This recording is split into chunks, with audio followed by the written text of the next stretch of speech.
Okay friends, it's time to get started on replacing our throttle position sensor. Of course, first we're going to locate it. It's going to be located right in the center of your engine, right here.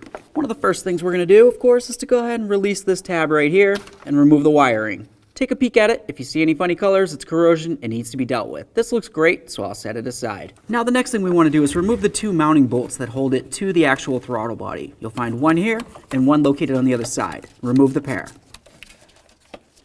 Now we can grab onto this, give it a little wiggle and break it free from the throttle body.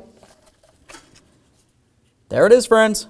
With the sensor out of there, we want to take a peek inside. If you see any corrosion or white stuff that looks like this, go ahead and clean it out of there.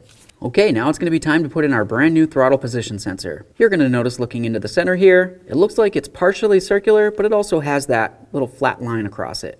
You want to make sure that you line that up with the shaft on this. If it's not lined up perfectly, you're going to have an issue. So take this. Should slide right on if it's lined up. Once you get it all the way up against the throttle body, start in both of your mounting bolts and then we'll snug them up. Okay, so that just bottomed out. Now at this point I'm just going to take this and go a tiny bit more. We'll do the same on this one. Bottomed out, tiny bit more. Take your electrical connector, plug it in. Okay, now all you want to do is start up the truck, make sure you don't have a check engine light, and then take it for a road test.